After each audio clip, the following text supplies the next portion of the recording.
Do you have friends who own lions or tigers?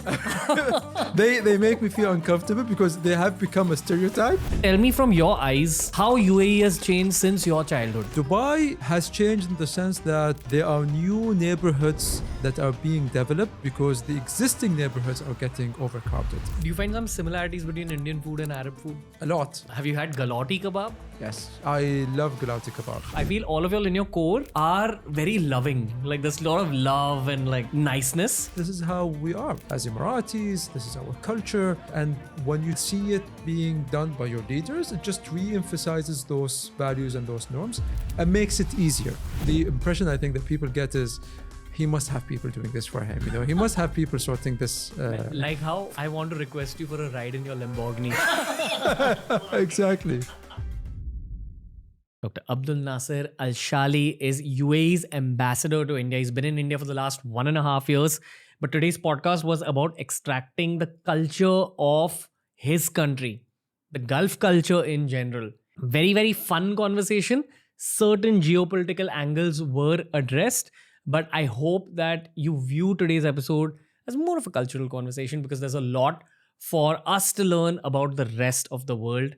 I enjoyed the heck out of speaking to him. And I hope that you enjoy this episode as much as I enjoyed recording it for you. And as much as I enjoyed speaking to a newfound friend, it's a very fun episode of TRS. It's Dr. Abdulnasser coming at ya.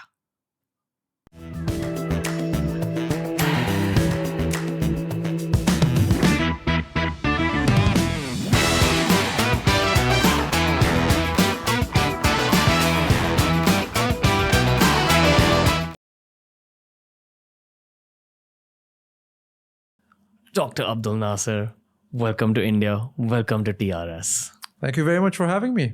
I love talking to people from UAE who actually grown up in UAE, in my eyes, because I've traveled so much to UAE. I feel like y'all are very relaxed people to talk to.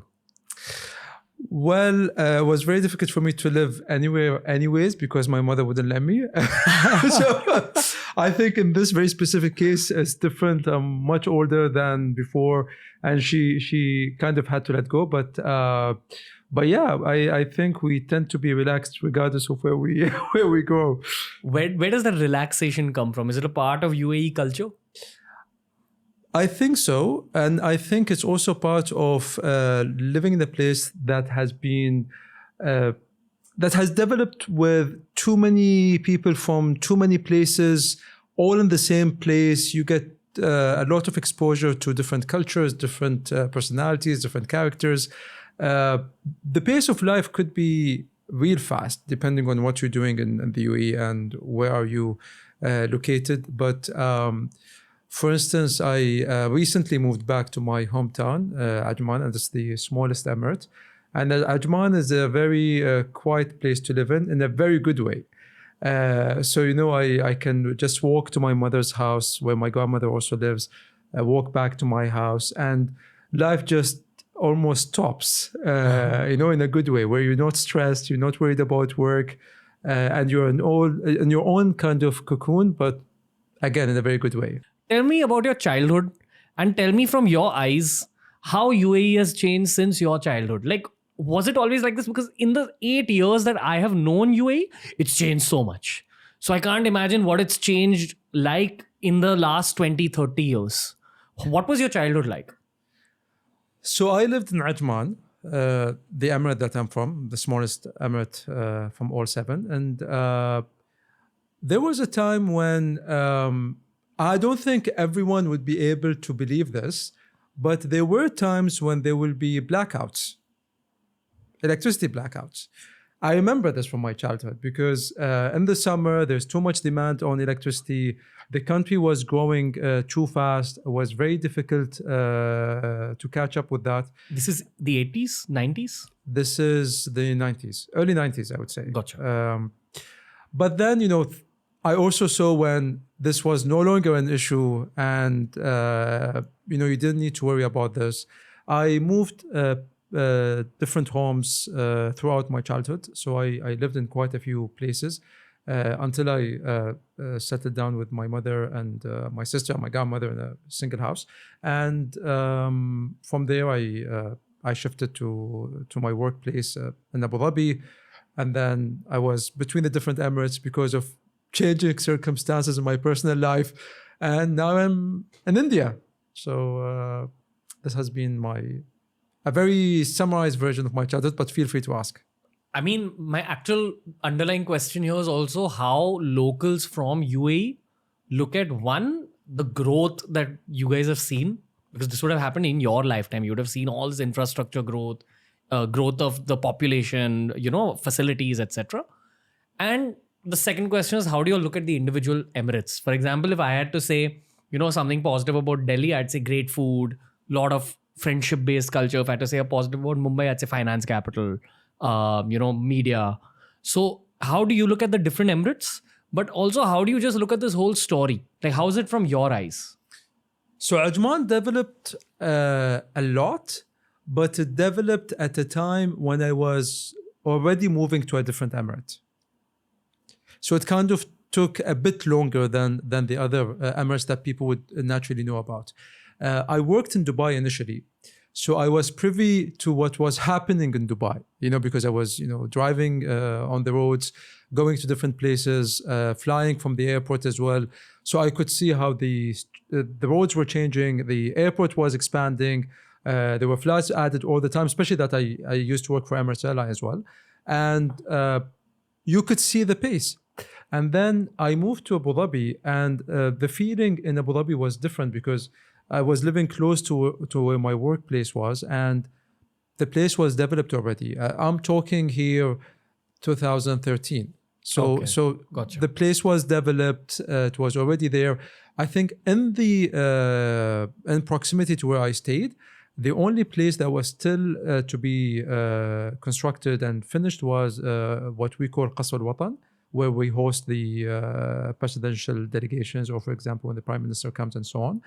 And then after living in Abu Dhabi for a few years and starting to go to the areas outside, you could see those major developments that not everyone pays attention to because you're not naturally living there or staying there. So if you're coming from Dubai, for instance, you will cross into a couple of islands. There's Yas and there's Saadiyat. Yas is the one with Ferrari World and Warner Brothers and the Sea World and whatnot. And then you go to Saadiyat, and that's where the Louvre is, and a couple of other museums are coming up, including the Abrahamic house. So in that sense, now going back to Ajman, just to have it all or bring it all to one full circle, Ajman has changed significantly to what I remember from my childhood. Even when I go back to the neighborhood where I used to live, it looks very different. The houses have changed. The roads have significantly improved. And then you go to the newer areas and you see that the development has been done even better than the previous areas and than how they did in the other areas, and so on and so forth. Dubai has changed in the sense that there are new neighborhoods that are being developed because the existing neighborhoods are getting overcrowded. So now you would see people choosing to live in areas that are a little bit further away, but they get a bit of quiet. They have everything around them in terms of community. So if you look at the pace, I think the closer you get to Dubai and Abu Dhabi, the pace has been faster than compared to the other Emirates. How do you feel about the expats coming in? Like, there's so many countries which are mixing into your country. There are other countries which look at this as not a positive thing. I actually look at it as a positive thing. I think that's what a lot of Indians would also want, that, have a mix of culture. But how do you look at it? How do local Emiratis look at it generally? I like it. I would tend to believe that Emiratis also do like it because they have been seeing this for the longest time. And I'm not talking the past 10, 15 years. I'm talking about people who have built medical centers or small clinics or old churches in the UAE. Those also came from abroad. They were not, Emiratis who have done those kind of things. And so there was this early exposure because of the way the UAE was formed, how the union came to being, and how it developed. The only thing that changed, I think, is that the number of nationalities coming in have increased significantly. Population has grown also significantly. And you get exposure to cultures that perhaps in the past 10 years you did not get exposure to because of the mix that is coming in and the mix that you get to see in the UAE. I think it's a very fun place to stay because of this mix of culture. Absolutely. I mean, if you were just living, and don't get me wrong here, it's when I go back to Ajman, for instance, you know, my neighborhood is all Emiratis, but it's also good and it feels nice to go out certain areas to dine or whatever, and to see that people from other places are also enjoying your country and enjoying the cities and what the cities have to offer. Because I think this is an important measure of success. If you're living in your country, it's easy to find things to do. But then how do you make sure that your cities develop in a way that make others look at your cities as successful places to be in, to live in, to work, and to even visit? And I think this is kind of what puts those cities on the map. Yeah, fair. Do you have friends who own lions or tigers? No. Why is this stereotype a thing? Like, I don't know. By the way, I don't feel happy seeing those videos. They make me feel uncomfortable because they have become a stereotype. But in my case, and now doing a quick check, no, I don't have any friends who own tigers and lions or any of those animals. any wild animals. Yeah. Where has this come from, then? I don't know. Maybe it's human being nature. Like we started with domesticating certain animals and we think we are supposed to crack a new level now. I don't know. but you know, certain individuals I think have certain hobbies and interests. Okay. With all the Arab countries, I've been to Qatar, I've been to UAE, and I felt like the culture is pretty similar. But how do you guys look at it differently? Is the culture of the other Arab countries similar to UAE? Why are there borders in the first place? Well, borders because of how those countries have been formed. And I think you will understand being an Indian and we're here in Mumbai. So you get what I mean, right? Borders have been drawn by other countries and been set ages ago, before my time and your time. Yeah.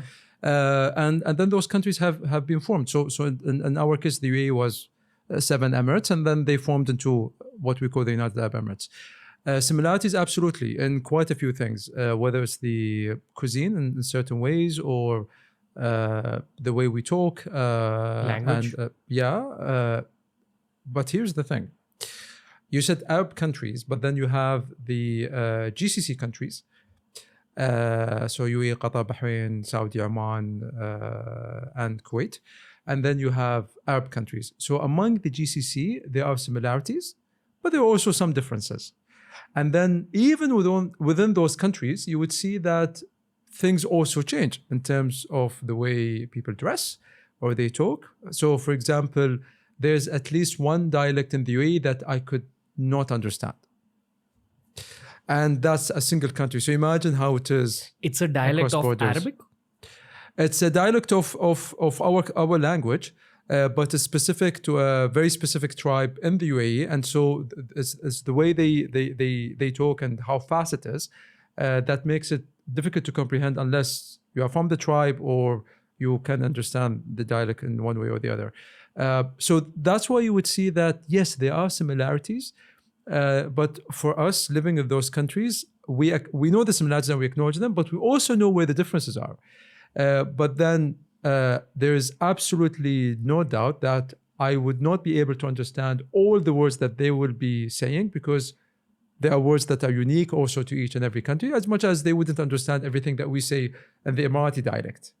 Can you tell from the accent that so-and-so's from Saudi or so-and-so's from... Up to a certain extent, yes. Yeah. But for example, in some of those countries, whether they are from the north or the south or whatnot, this could be difficult to tell. I think only nationals of those countries can differentiate. Among the countries, yes, you can. Okay. Is there any chapter of history that you've learned through adult life that you'd like to teach Emirati children? Chapter of history. understanding where the UAE stands when it comes to various political issues and ample interest in the diplomatic academy and people applying, because I was doing this for 3 years. I was handling all applicants and interviewing them and filtering the people going into the ministry, so on and so forth. And people are very interested because they see how active the UAE is. But then if the interest today is X, imagine how big it's going to be if you actually teach some of that in your curriculum. It's going to be 10x, 100x, 1000x, because they understand that this is important. This is why we do certain things the way we do them. And we want to be part of that. Yeah. I do have some geopolitical input from the India side. Like the one thing I've learned after talking to Dr. Jaishankar on the show and all these geopolitical experts we've had on this show is that if the government or a cabinet minister, someone of power, makes a certain statement which is related to foreign relations, every word in that statement matters a lot. And we had PM Modi saying that UAE is like a brother. I think that matters a lot in terms of how India views UAE, and knowing how UAE culture is. The one thing I know about a lot of people in UAE is that if you open up your heart with a sense of brotherhood, you'll get 10x more brotherhood from the other side. That's very true. And since you mentioned, every word means a lot.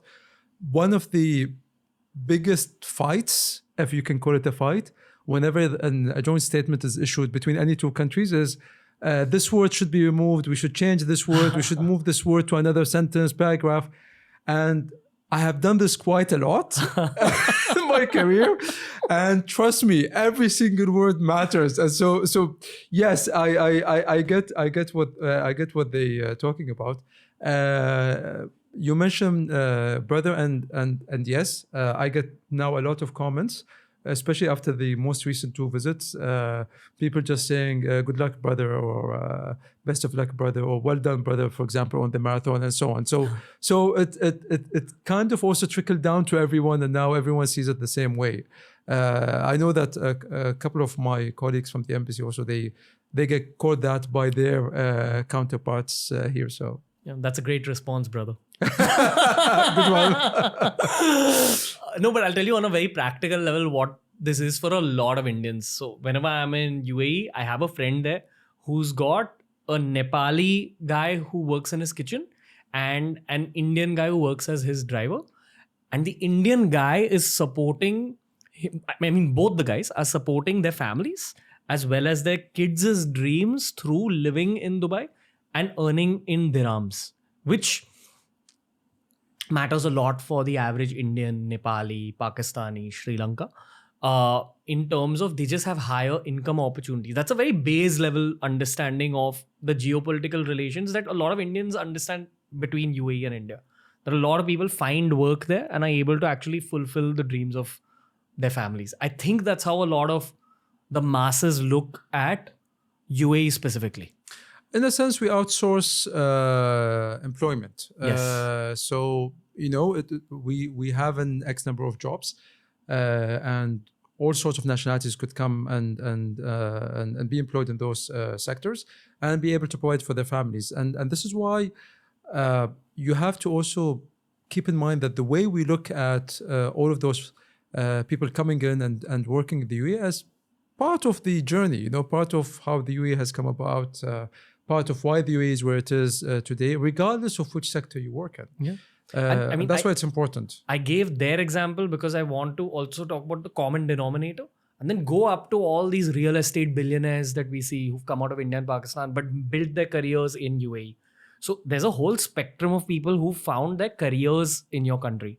So my question is, over the next 10 to 20 years, how do you guys look at the trajectory of all these people, plus say people like myself, who I have a stable base in India, but there is a strong part of me that wishes to shift to UAE or at least have a base there.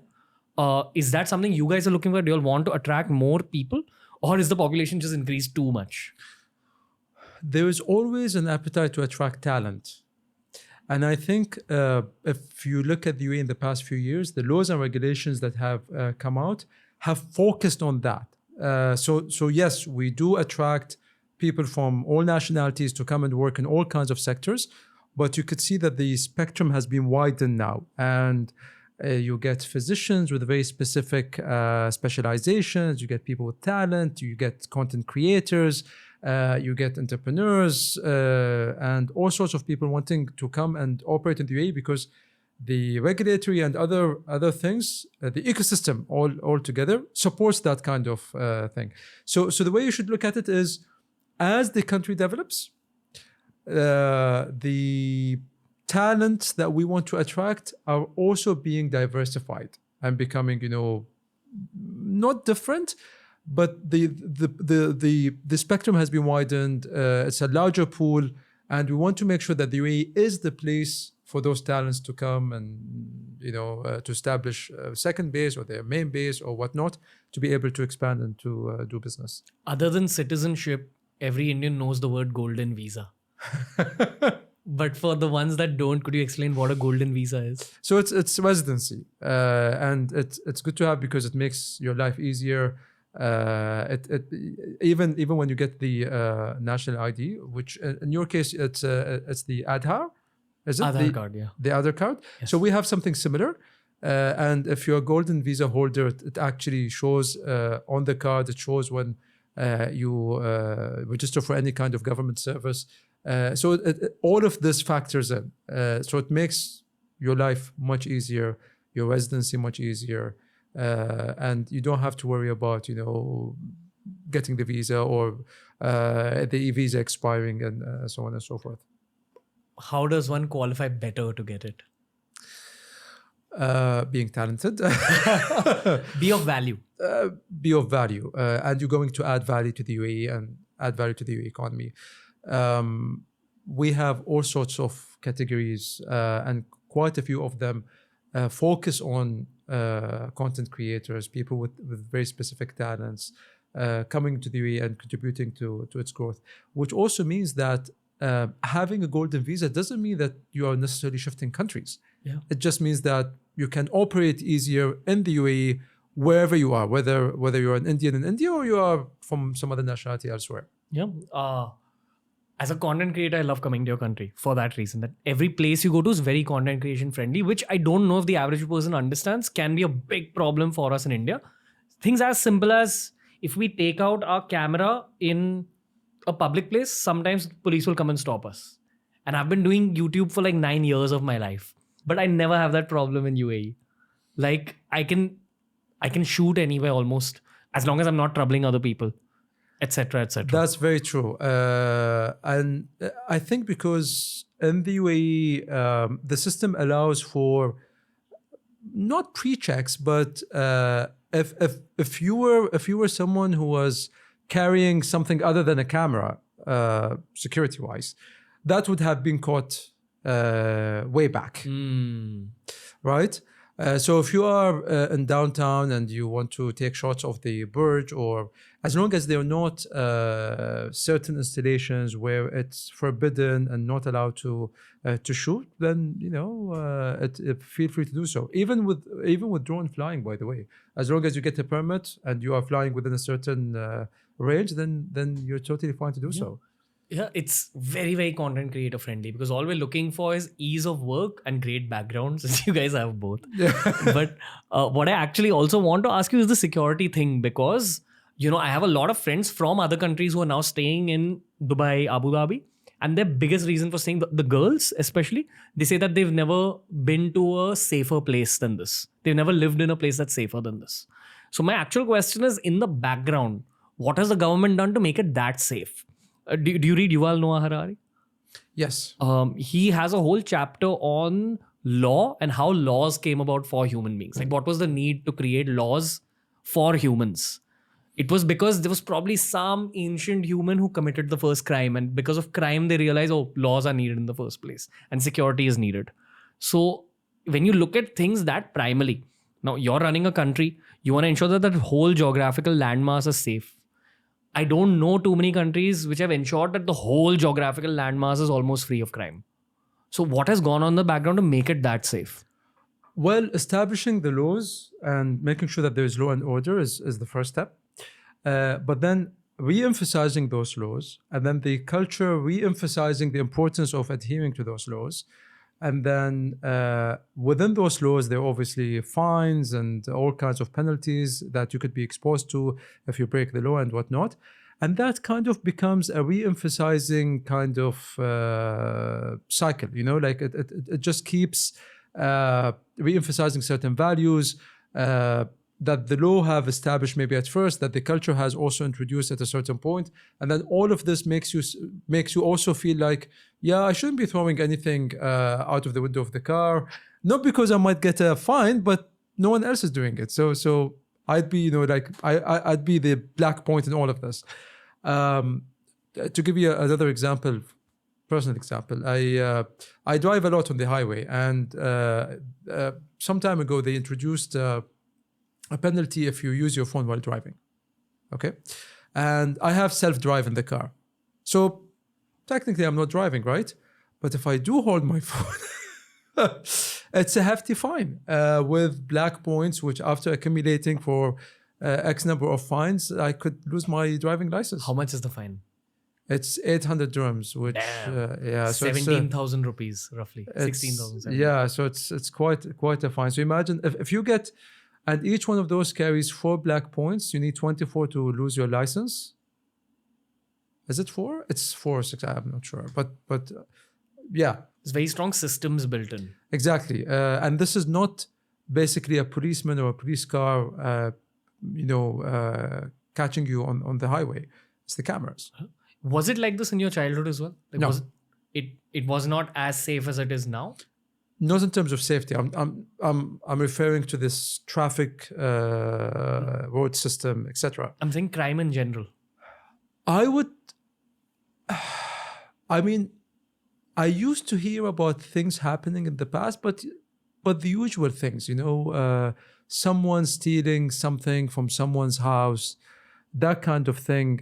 We have had incidents, very few, very rare, every now and then, but then every time something happens, something changes afterwards. And like it as if, okay, we missed this, or for example, we should have covered this earlier, and then you improve it, and then nothing afterwards happened. So I think it's also that okay, if you have laws and you have regulations, and those are 30 years old and they don't really fit what you're trying to do now, it's not going to work.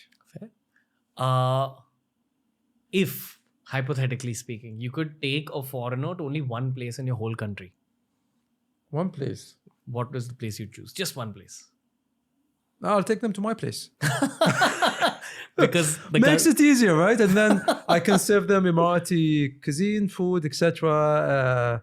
The neighborhood is nice, walking around and whatnot, and it's also hospitality, right? Like, Yeah. it's proper hospitality. it's a big part of being in UAE. We are in your house as well, so it's kind of the same thing. How long have you been in India now?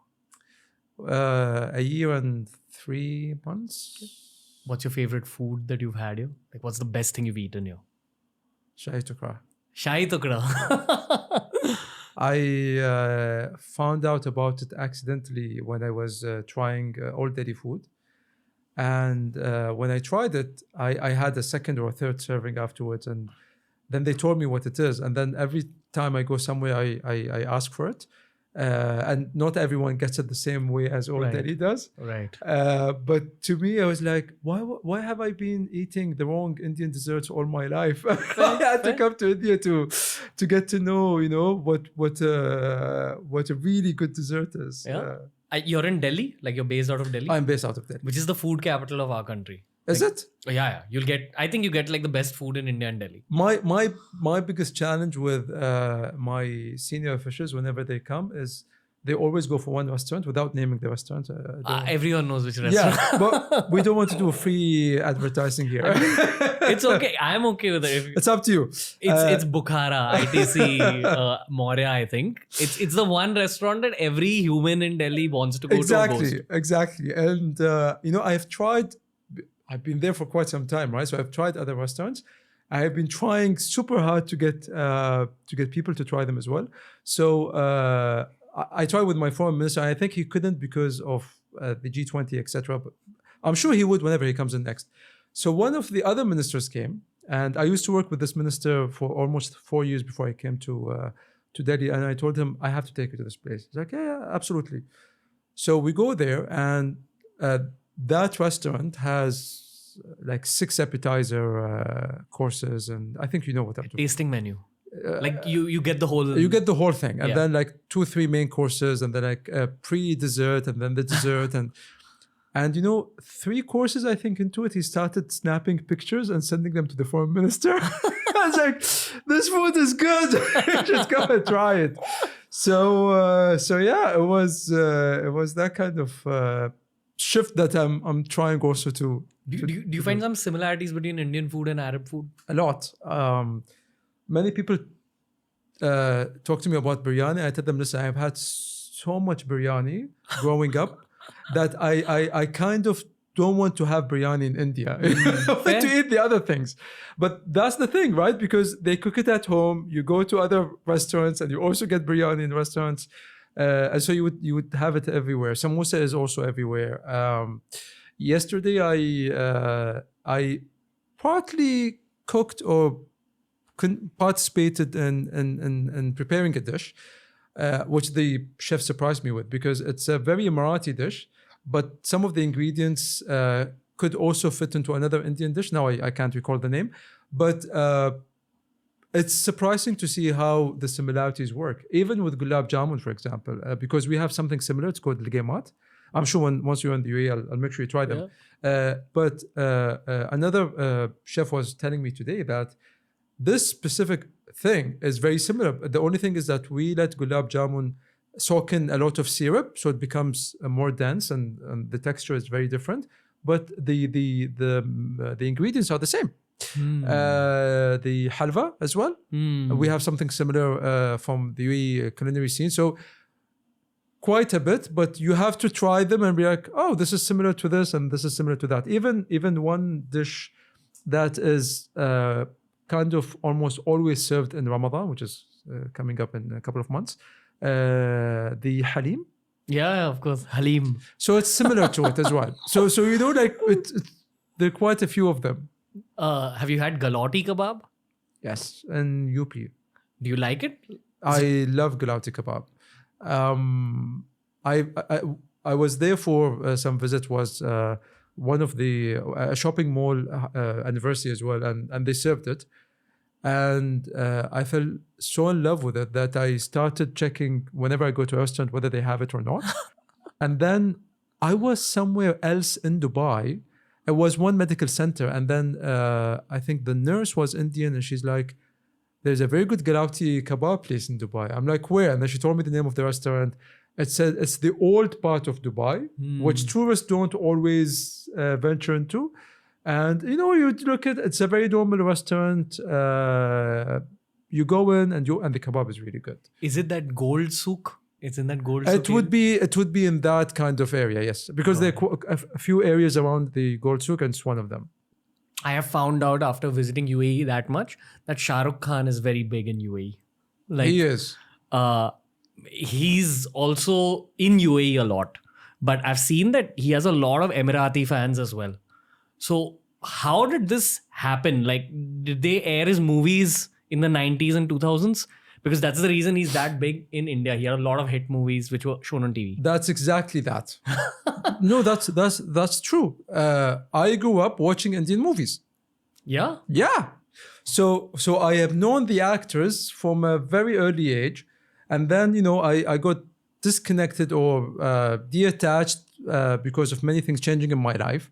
And now when I came back to when I came to India, I went back to watching Indian movies, the new ones coming out. So especially because I'm living here, and then when a new movie is out, and if it's a little bit controversial, then be like, okay, well, I know what this is about. Or if it's something that everyone's talking about, be like, yeah, I want to watch this as well. I know which movie you're talking about. So we all know which movie you're talking about. But it's the kind of thing now where I have this habit of watching almost every single new movie coming out. Not all of them, most of them. And it's a habit that I have maintained for 17 years in a row. every weekend with the same couple of guys, we go to the movies in the same shopping mall in Dubai and we watch a movie. And if we give up on all good movies, then we go have dinner. So the only thing that have changed now is that there would be a couple of indie movies that I'll watch as well. So it's that influence that being here has on me now. What was your favorite Hindi movie from your childhood? I don't remember the name of the movie. It was an Amir Khan movie. I remember there was a song where he says, "I love you, daddy." I mean, did the song go like, "Oh, I love you, daddy"? Yes, that's the song from the movie. Okay, fair. Do you remember any other movies? Or even recently, not from your childhood? Like, what Bollywood movies do you remember? Is there anyone you remember? I've watched a couple of them. I've watched a movie where a girl gets lost and she was watching a cricket game and that's how she knew she was from another country. Bajrangi Bhaijaan. I think so. She's a Pakistani girl who gets lost Yes. in India and Salman Khan takes her back. Yes. And then I movie. also watched a couple of Shah Khan's latest movies that came out. Jawan and Pathan. Those are the two recent ones. Yes. God. What do you make of Hindi films now when you see it now? Like from your eyes, what is it? There are similarities to what I remember from my childhood. The stories have changed. The messaging in the movies have changed. And I think living in India also makes you better understand where those are coming from or what are they trying to say in those movies.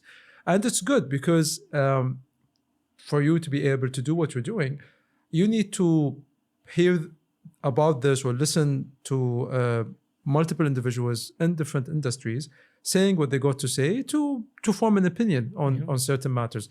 So whatever is coming out of Bollywood or any other filmmaking industry or any other content creation kind of informs that. You're saying like whatever's happening in culture is represented through cinema or content. That's how always people communicated, right? They either go into a political party and try to voice their opinion and get elected, or they communicate those messages through other forms and mediums. Yeah. When I was doing research for this episode, I found out that PM Modi was the first Indian PM since Indira Gandhi who visited the UAE, which I found strange because UAE has such a big Indian population as well. As in people of Indian origin who have shifted since the 80s, the 90s, the 2000s. So my question to you is, how does the local Emirati view PM Modi? I'm asking you like the foreigner's perspective on PM Modi. I'll tell you. So I was there when we were preparing for his first visit. And I could see the euphoria because it kind of was that everyone saw that this will generate momentum that will be unstoppable. For the ties between the two countries. For the ties between the two countries. And so if you look back to that time and today, you would see that it's not just the relationship. I mean, let's take the relationship for now and box it for a while and look at the relationship between the two leaders.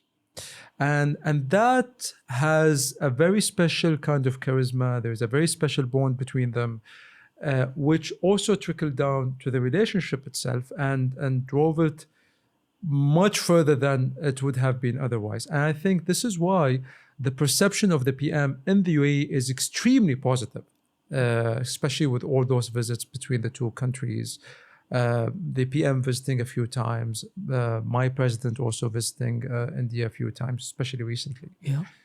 And I think at least in India, the local population's perception of UAE has improved in my eyes. That's what I feel. I'm talking about like the masses. True. Because they see that, right? I mean, once you have a leader visiting the other country, it makes headlines. And then you see it the other way around, it makes headlines. And then you see quite a few high-level visits in a very short period of time.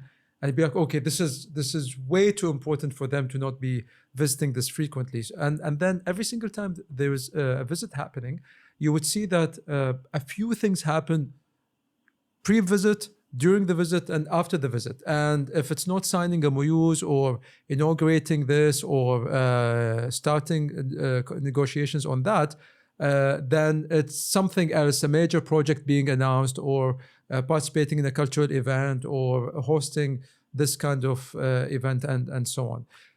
And I think once you see that, it becomes extremely difficult not to be in, I wouldn't say just be in favor, but to be a true fan of the relationship, to be a true fan of the other country, to actually like the other country, and to be excited about the relationship. Yeah. Familiarity increases in many ways. I think familiarity has always been there, but this happening over the past years kind of just drove it to a very different level. Gotcha.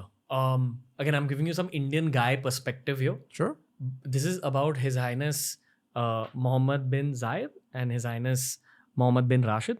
These two people. My impression of them as an Indian, especially when I go to Dubai, is these two human beings are very visionary human beings. I think they see the end point, and then they are highly organized in their own head to be able to execute upon that vision. It's a very rudimentary viewpoint that I have in my heart about these two humans. So my question to you is, what is your viewpoint, your human viewpoint on PM Modi as an Emirati? Like, how do you view PM Modi? I like him. Me being an Emirati, even before coming to India, because as I said, I've been part of the first visit. I saw how things have developed. I saw how things have taken a very different direction. And honestly speaking, this relationship needed that, because you look at India and you look at the UAE, being an Indian or being an Emirati, and we are 2.5, 3 hours, 3.5 hours away, depending on from what city to what city. We have a sizable Indian population living in the UAE in all kinds of sectors and industries. And it just did not make sense that back then there was this distance. Yes, like it was too quiet, like, why isn't anything happening in this relationship? Why is it weird? Like, what was happening there? And then PM Modi comes, and this takes a very different trajectory, a very different direction. And then, the relationship between the two leaders also took the relationship to an even better direction. And so you cannot not see this and think, it's because of those two leaders that we are where we are here today. And it only makes sense because, again, you look at the UAE's population, we're talking about 1/3 of the population being Indian. And so it's only a natural progression in the relationship that we are where we are. And I think we're just starting. Why didn't it happen earlier? Sometimes there have to be certain, or maybe not an example, and more of an illustration. Certain circumstances, certain individuals need to be in certain places at the right time for things to work out. Like, there's too many factors at play. True. And so if you were looking at the institutions, the institutions will be doing what they're doing. They will meet every year. We will have conversations. We will sign maybe an agreement, maybe 2 agreements. A couple of UAE companies would come and invest here. A couple of Indians would come and move to the UAE and expand their business into the UAE. But that doesn't mean that the relationship is where it's supposed to be. But then when everything is aligned for things to work out, and you have 2 leaders who can take advantage of this and make sure that we are,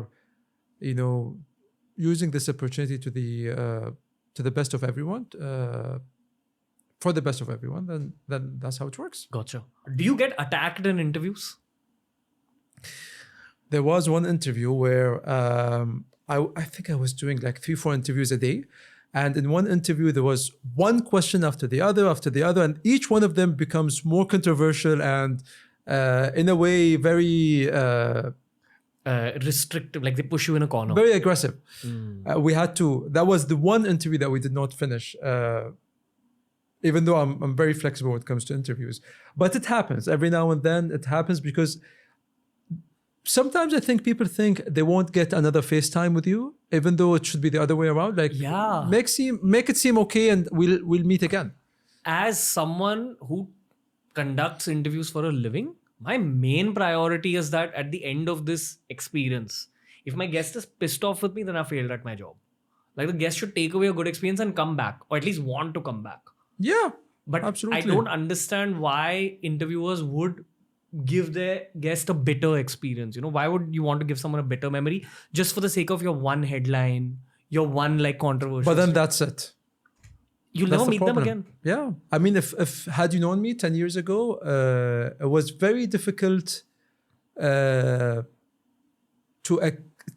seem approachable until you get to know me. Then once you get to know me, it becomes okay. You know, you understand where I come from, why I do certain things, why I say certain things.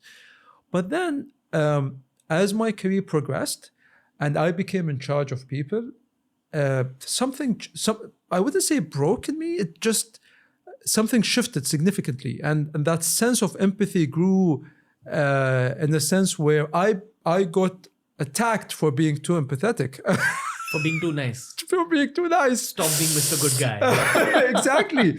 And you know, like it was just natural progression, because you're in charge of people, you're in charge of their livelihoods. So what happens in their homes and what happens in their personal lives, even though you have nothing to do with it or to do with them, would affect you in one way or the other. And so you learn to sympathize with them, see how you can sort them out. And then I was put in a position where I was in charge of a significant number of careers, where so I was chairing the HR committee for all diplomats, which means promotions, recruitment, transfers into the UAE, transfers abroad. And half of my time was people walking into my office and telling me, you know, this thing happened, that thing happened, this person told us this manager doesn't want us around, they moved me to this country, but I can't move now because my family is facing certain issues. And I had to, I wouldn't say I had to, but I needed to understand, you know. And so I was listening to a lot of people, and then it does two things to you. One, that sense of empathy grows significantly in you, because how could you relate to people if you don't understand where they're coming from? And number two is that it also makes you appreciate what you have in life, in a sense. Because when you think, you know, they should have gave me that increment, they didn't give me that increment, and then you get someone who walks in and tells you, I haven't had an increment for X number of years, and be like, oh. So, you know, everything is relative to something else, and you have to see things in that context to be able to appreciate what you have. Yeah. Now, here's what I've learned about Emiratis, okay? Okay. And it's based on when I visited 8 years ago and when I visited now. I felt a difference not because of the Emiratis, but because of me. Okay. Okay, so I feel all of y'all in your core are very loving. Like, there's a lot of love and like niceness. But back when I visited then, I felt like the ice was a little intense to break. And I never tried having a conversation. Now when I go, I have conversations all the time because I've understood you guys more. Again, empathy increased. Okay. I understood your core much more. So I feel you guys are very hospitable. You'll want to help people party, etc. I think you'll want to give people a nice time. That's what the energy I've got. But it takes some time for that ice to break. And I'm only taking this liberty with you because I've spoken to you for like an hour now. So you know I'm not coming from a bad place. But where does that culture of little private energy come from? Like, you know, you guys are private up to a point and then there's an explosion of love. But I think it's something similar between our cultures, by the way. In India also. Yeah, because when I deal with people from different states, even at work, they are very held back, you know, because he's the ambassador, you know, we can't say everything, we can't share everything, we need to be careful and whatnot. But it's not that way, because I mean, back home, for example, in the other departments, we would do outings and we would go do workouts together and go on road trips together and so on. And that takes a while. That takes some time to break. You know, there was this a video that went viral a while ago, and it was of His Highness the President of the UAE. I think you'll know why I'm saying this after I say it. He was going around a certain neighborhood, checking out a new, I think, housing development, and he went to an Emirati house, and he was served Arabic coffee. And on his way out, there was, if I'm not mistaken, an Indian who was taking a picture of His Highness, and he called him to come and actually take the picture with him. And so, why am I saying this? Is because this helps generally, that you see that this is how we are as Emiratis. This is our culture, and when you see it being done by your leaders, it just re-emphasizes those values and those norms and makes it easier. Have you noticed that I'm trying to bring that out more through this conversation as well? Yes. Like I'm trying to humanize you more. Yes. Because I think it's something, because I'm Indian and I love my country so much, I'm going to take the liberty of saying one negative about our culture, which is that I think a lot of us, not all of us, a lot of us can be judgmental. So the judgment with people like yourself, Emiratis, like when you dress like this, is that those guys are too rich for me. I get what you're saying. But yeah, I was, when I told I was coming to India, you will like the story. When, okay, let's take this let me start from the beginning. Sure. I was doing so much work back home that it never occurred to me that I'm going to get posted. And I have asked to be posted like 6 years ago as a diplomat. And, the answer was no, we want you to do something different. So I was like, okay, maybe they don't want me to be posted abroad. Maybe I'll just continue working in HQ, because I was there handling every single country in the globe, economic relations, trade relations, handling the food security file and all of those multinational organizations and whatnot. So it just didn't occur to me. And so when I was told, my reaction was like, why?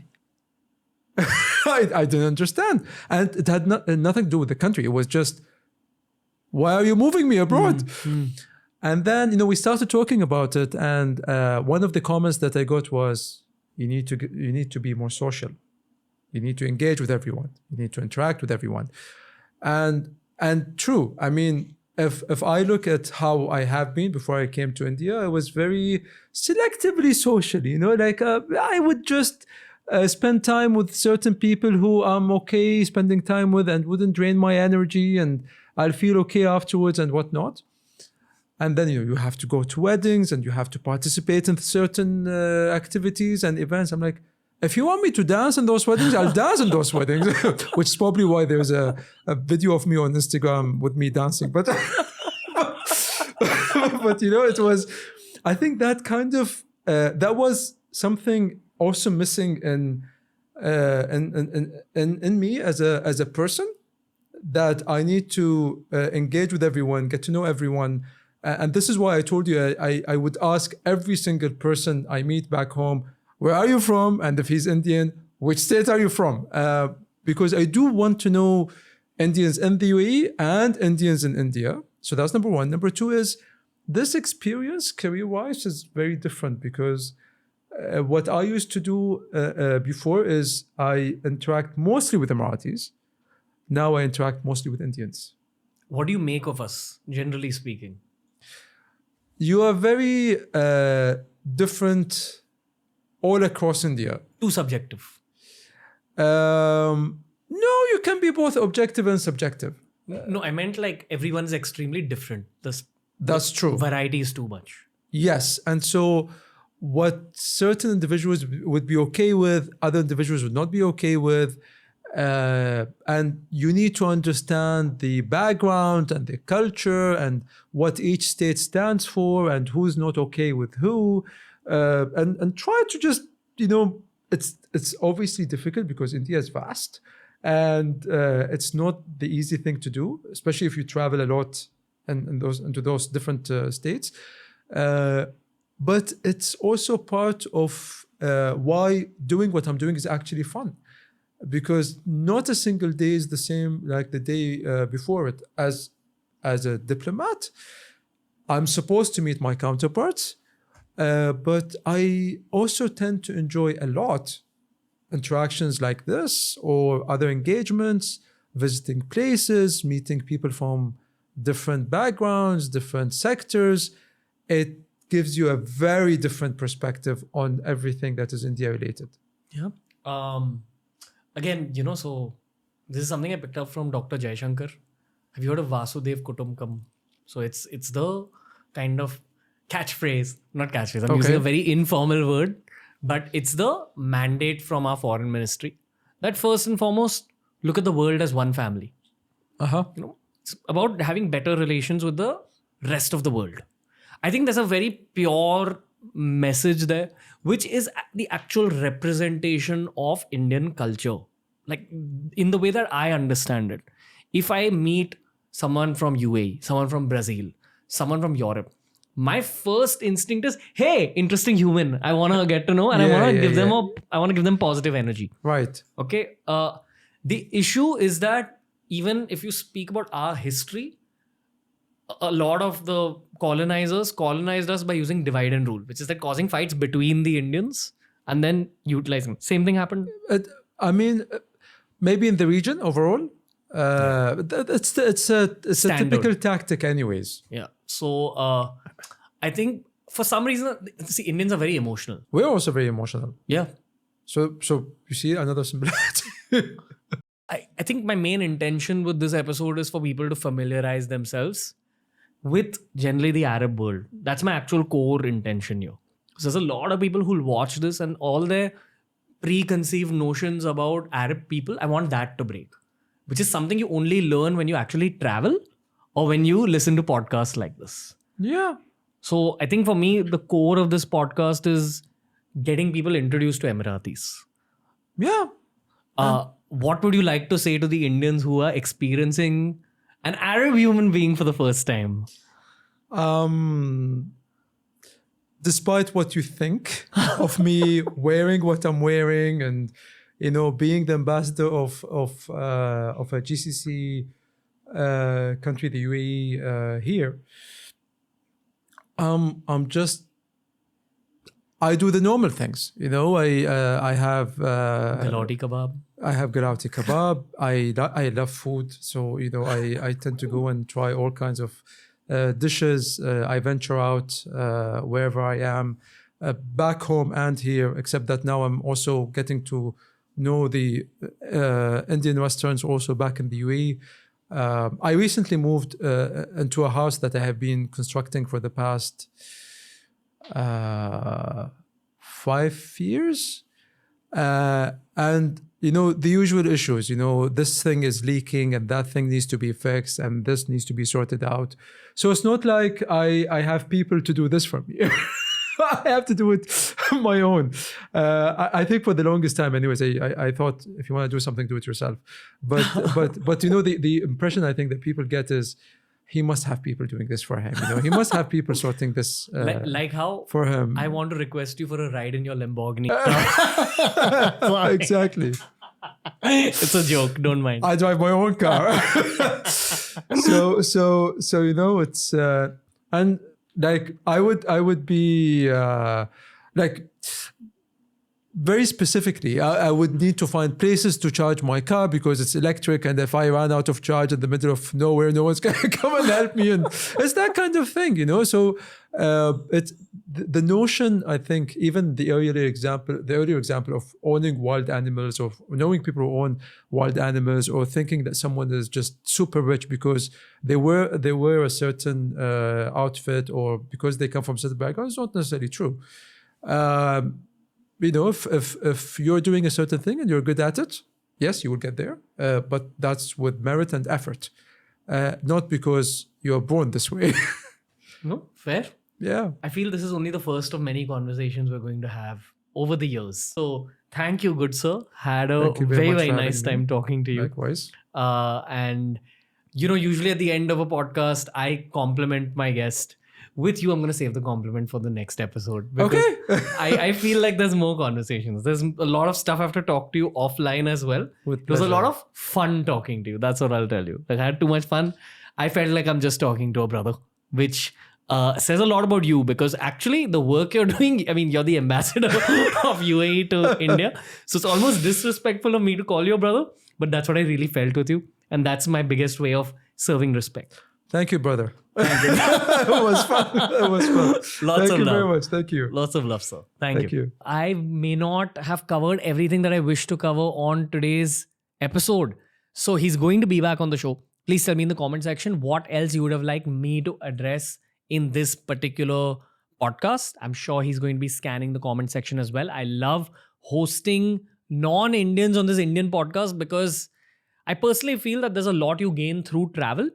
And if you've not reached that point in your life where you can afford to travel abroad, then this podcast could be a very good means to understand how the rest of the world thinks, how the rest of the world strategizes, and how the rest of the world processes conversations with India and Indians. I hope you gained from today's episode. I gained a newfound friend as well as a lot of cultural wisdom. Lots of love to you guys. Thank you so much for supporting. Lots more coming at you in the coming few weeks. Stay tuned for some more geopolitical conversations, some more cultural conversations, and lots more knowledge on TRS.